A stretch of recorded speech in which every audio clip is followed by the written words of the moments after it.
Hi student, my name is Anshu Krishnantare और मैं आज आपको केमिस्ट्री का एक नया टॉपिक कराने जा रहा हूँ। इसका नाम है आइसोमेरिज्म।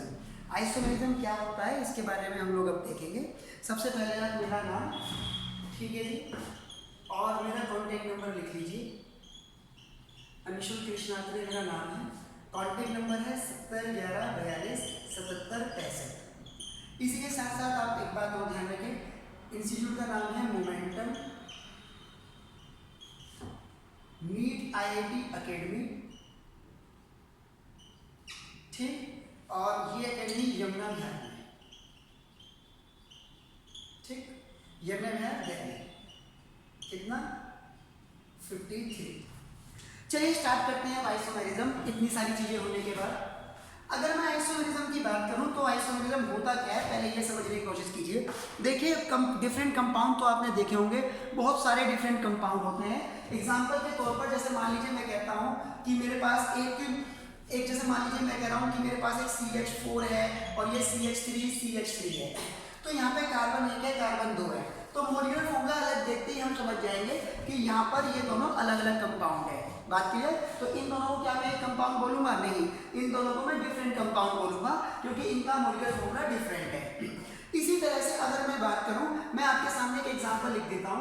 मान लीजिए मैंने लिख दिया C2H6O। अब C2H6O लिख दिया और कहानी क्या है, यहाँ पे तो आप बाकायदा देख सकते हैं कि इसमें कार्बन 1 है, इसमें कार्बन 2 है, तो ये दोनों डिफरेंट कंपाउंड है। लेकिन मान लीजिए मैंने एक एग्जांपल लिखा C2H6O। अब C2H6O को मैंने ऐसे लिख दिया, एक जगह लिख दिया CH3CH2OH और दूसरी जगह मैंने लिख दिया CH3OCH3। अब कहानी क्या है, इसके अंदर भी C2H6O है, इसके अंदर भी C2H6O है, लेकिन दोनों का मॉलिक्यूलर फॉर्मूला सेम होने के बावजूद भी इन दोनों में कुछ प्रॉपर्टी डिफरेंट होगी। ध्यान से समझिए, सेम कंपाउंड, आइडेंटिकल कंपाउंड उन्हें बोला जाता है जिनका मॉलिक्यूलर फॉर्मूला, जिनकी फिजिकल प्रॉपर्टी मतलब boiling point, melting point, solubility और उनकी केमिकल प्रॉपर्टी, यानी कि वो किसी के साथ अगर रिएक्शन करते हैं सब कुछ सेम होना चाहिए, तभी उन्हें डिफरेंट कंपाउंड बोलेंगे, तभी उन्हें सेम कंपाउंड बोलेंगे। अब कहानी क्या है, अगर मैं इसका बॉइलिंग पॉइंट देखूं, इसका बॉइलिंग पॉइंट देखूं, तो इसका बॉइलिंग पॉइंट ज्यादा है। अब इसका बॉइलिंग पॉइंट ज्यादा है लेकिन इसका मॉलिक्यूलर फॉर्मूला भी यही है, इसका मॉलिक्यूलर फॉर्मूला भी यही है। अब फिजिकल प्रॉपर्टी डिफरेंट हो गई। मैंने इसकी HI से रिएक्शन कराई, इसने मुझे दिया इथाइल आयोडाइड। मैंने इसकी HI से रिएक्शन कराई, इसने मुझे दिया मिथाइल आयोडाइड। तो यहाँ पे केमिकल प्रॉपर्टी भी डिफरेंट है। तो इनकी फिजिकल और केमिकल प्रॉपर्टी डिफरेंट होने के कारण ये डिफरेंट कंपाउंड है। कौन से कंपाउंड है? लेकिन ये डिफरेंट कंपाउंड तो है, क्योंकि सेम कंपाउंड के लिए 3 चीज होनी चाहिए। उसका मॉलिक्यूलर फॉर्मूला सेम होना चाहिए, उसका स्ट्रक्चर सेम होना चाहिए, उसकी फिजिकल प्रॉपर्टी सेम होनी चाहिए, उसकी केमिकल प्रॉपर्टी सेम होनी चाहिए, मतलब सभी चीजें उसकी सेम होनी चाहिए, तभी हम उसे आइडेंटिकल कंपाउंड कहेंगे। यहाँ पर फिजिकल प्रॉपर्टी, केमिकल प्रॉपर्टी अलग अलग दिख रही हैं, तो इन दोनों को हम डिफरेंट कंपाउंड कहेंगे। लेकिन डिफरेंट कंपाउंड होते हुए भी इसमें एक सिमिलरिटी है, वो है इसके मॉलिक्यूलर फॉर्मूले में। तो ऐसे कंपाउंड जो कि डिफरेंट कंपाउंड है, अलग अलग कंपाउंड है, लेकिन उनका मॉलिक्यूलर फॉर्मूला सेम है, ऐसे कंपाउंड को आइसोमर कहेंगे। तो ये दोनों कंपाउंड आइसोमर हैं और इस फिनोमेनन को आइसोमेरिज्म कहते हैं। बात क्लियर? चलिए अब मैं स्टार्ट करता हूं यहाँ पर आपका चेन आइसोमेरिज्म से। अब चेन आइसोमेरिज्म है क्या, उससे पहले थोड़ा सा क्लासिफिकेशन देख लीजिए। आइसोमेरिज्म जो है वो 2 तरह के हैं, structural isomerism, stereo isomerism. Stereo isomerism का क्लासिफिकेशन जब ही पढ़ेंगे जब हम स्टीरियो आइसोमेरिज्म पढ़ेंगे। बात क्लियर? अभी फिलहाल मैं स्ट्रक्चरल आइसोमेरिज्म पढ़ा रहा हूं, तो उसमें मैं आपको बताने जा रहा हूं चेन आइसोमेरिज्म। चेन आइसोमेरिज्म वो कंपाउंड होते हैं जिनमें पेरेंट चेन और साइड चेन का साइज डिफरेंट हो। ठीक, चलिए मैं आगे पढ़ाऊंगा, पहले समझिए। स्ट्रक्चरल आइसोमर में हम लोगों को चेन आइसोमेरिज्म पढ़ना है, पोजीशन आइसोमेरिज्म पढ़ना है, फंक्शनल आइसोमेरिज्म पढ़ना है। फंक्शनल आइसोमेरिज्म में रिंग चेन आइसोमेरिज्म होता है, फिर उसके बाद आपको मेटामेरिज्म पढ़ना है, टोटोमेरिज्म पढ़ना है। चलिए सबसे पहले मैं आपको स्टार्ट करूंगा चेन आइसोमेरिज्म से। अगर मैं चेन आइसोमेरिज्म की बात करूं तो ध्यान समझिए चेन आइसोमेरिज्म होता क्या है। जैसे एग्जांपल के तौर पर चेन आइसोमेरिज्म,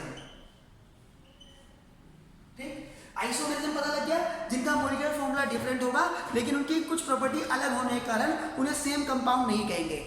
चेन आइसोमर का मॉलिक्यूलर फॉर्मूला सेम होगा, जिनका मॉलिक्यूलर फॉर्मूला सेम होगा और मॉलिक्यूलर फॉर्मूला फॉर्मूला सेम होने के बावजूद उनकी कुछ प्रॉपर्टीज में डिफरेंस आएगा। ऐसे कंपाउंड को हम लोग आइसोमेरिज्म कहेंगे। अब कहानी क्या है, सबसे पहले बात आ जाती है चेन आइसोमेरिज्म की। तो चेन आइसोमेरिज्म है क्या, ध्यान समझिए। चेन आइसोमेरिज्म में आपको एक बात ध्यान रखने की कि side of parent chain and side chain is different. ये डिफरेंट होनी चाहिए। तो सिंपल सी बात है, चेन आइसोमेरिज्म में मैंने बता दिया कि side of parent chain and side chain is different. देखिए, आइसोमेरिज्म करने से पहले आप नोमेनक्लेचर जरूर सीख लें, क्योंकि नोमेनक्लेचर के बगैर इसे करना थोड़ा मुश्किल हो जाएगा। तो पहले आप नोमेनक्लेचर की वीडियो देखेंगे, उसके बाद ही आप आइसोमेरिज्म करना। ठीक, चलिए। तो ये लिखने के बाद अब मैं चेन आइसोमेरिज्म आपको समझाने जा रहा हूं, देखिएगा कैसे।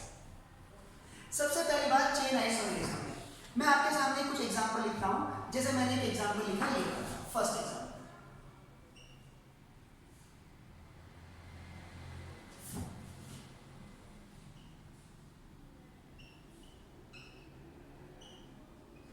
क्या ये दोनों CI हैं? तो CI चेक करने के लिए सबसे पहले आप इनका मोलिकुलर फॉर्मूला चेक करें। क्या चेक करें? Molecular formula. देखिए यहाँ पर कितने कार्बन है बताइए। इस जगह पे कार्बन कितने हैं? इस जगह पे कार्बन 4 है, इस जगह पे कार्बन कितने हैं? 4। अब H कैसे गिनेंगे? H गिनने में बड़ी परेशानी होती है, तो उसके लिए आप एक DU का फॉर्मूला याद रखें। एक DU होता है डिग्री ऑफ अनसैचुरेशन। इसमें सबसे पहले आप ध्यान रखें पाई बॉन्ड प्लस में नंबर ऑफ रिंग। अगर किसी में DU सेम है, तो DU सेम होने का मतलब है डिग्री ऑफ अनसैचुरेशन सेम है, तो उसमें हाइड्रोजन सेम रहेंगे। जैसे समझिए, इसके अंदर ध्यान से इसका DU निकालते हैं।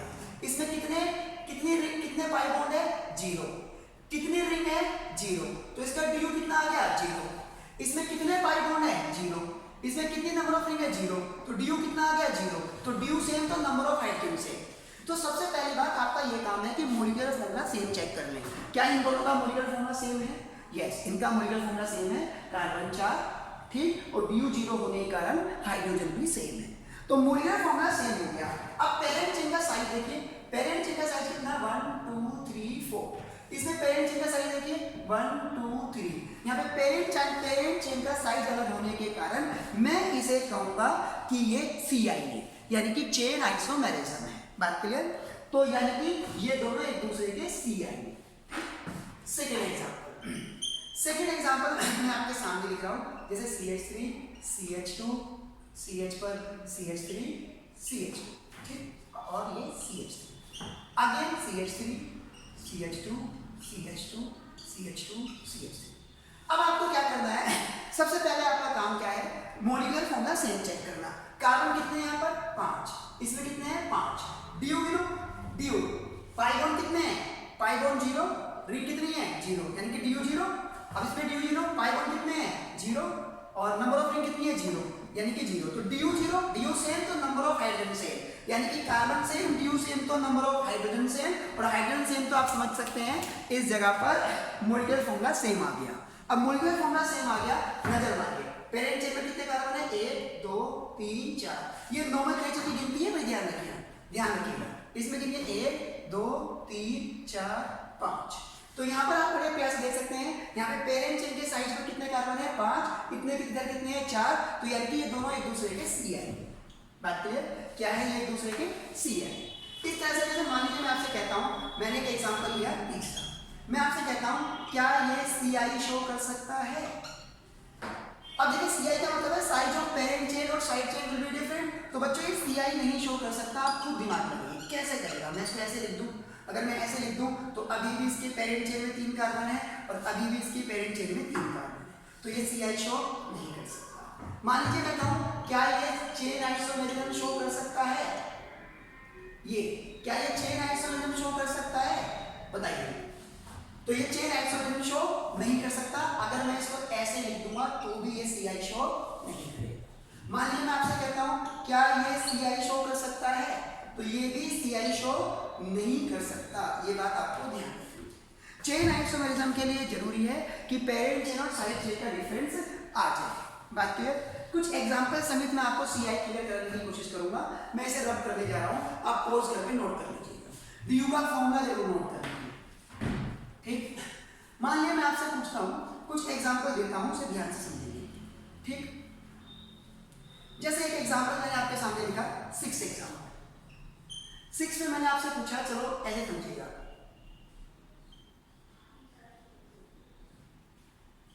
क्या ये दोनों एक दूसरे के CI हैं? लेकिन चेन आइसोमेरिज्म पता करने से पहले ये जरूरी है कि आप पहले ये तो पता कर लीजिए कि ये आइसोमर है। आइसोमर का मतलब पहले मॉलिक्यूलर फॉर्मूला चेक कीजिए। मॉलिक्यूलर फॉर्मूला कैसे चेक करेंगे? कार्बन के लिए 1 carbon, 2 carbon, 3 carbon, 4 carbon, 5 carbon, 6 carbon, carbon 6, इसमें भी 6 कार्बन है, गिन सकते हो आप बाकायदा। अब DU के लिए पाई बॉन्ड कितने हैं? 0। रिंग कितनी है? रिंग कितनी है? 1। रिंग इसमें 1 है तो इसका DU हो गया 1। इसमें DU कितनी है? इसमें रिंग पाई बॉन्ड कितनी है? 0। रिंग कितनी है? 1, तो इसका भी DU 1। दोनों का DU 1 होने के कारण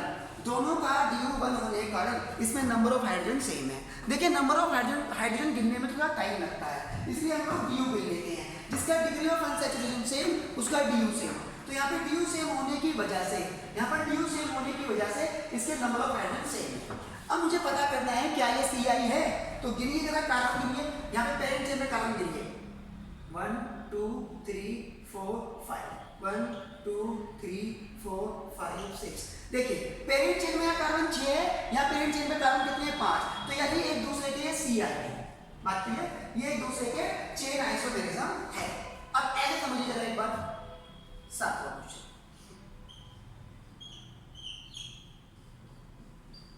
क्या ये दोनों एक दूसरे के CI हैं? पहला काम है कार्बन 6, कार्बन 6। DU कितना है? पाई बॉन्ड, DU निकालो। DU कैसे निकालोगे बताइए? इसमें भी कार्बन 6, इसमें भी कार्बन 6। H देखेंगे, H कैसे चेक करना है उसकी नजर डालेंगे आप। देखिए अब सबसे पहले आपको क्या करना है, यहाँ पर DU चेक करेंगे। क्या चेक करेंगे? DU कैसे चेक करेंगे बताइए? पाई बॉन्ड कितनी है? 0। रिंग कितनी है? 1, तो यहाँ पर 1 आ गया। पाई बॉन्ड कितनी है? 0। रिंग कितनी है? 1। DU 1, इसमें भी DU 1, इसमें भी DU 1। तो DU दोनों में 1 है या नहीं, देख कर बताओ। हाँ, DU दोनों में 1 है। तो DU दोनों में सेम होने के कारण नंबर ऑफ हाइड्रोजन सेम। अब आपको क्या करना है इसके अंदर, जरा इसके अंदर नंबर ऑफ कार्बन देखिए। पेरेंट चेन में कार्बन देखिए, 1 2 3 4, इसमें 4 कार्बन है। 1 2 3 4 5 6, इसमें 6 कार्बन है। तो यानी कि यहाँ पे number of carbon in parent chain अलग होने के कारण ये दोनों एक दूसरे के CI है। बात क्लियर? अच्छा, 8वां एग्जाम्पल देखेंगे जरा ध्यान से। 8वां, मान लीजिए मैंने एक चीज ऐसे लिखी, ठीक, और एक चीज मैंने ऐसे लिखी। तो सबसे पहले आपको पता करना है क्या ये CI है। तो चेन आइसोमेरिज्म से पहले आप इसको चेक करने के लिए, चेन आइसोमेरिज्म से पहले आप एक बात ध्यान रखें,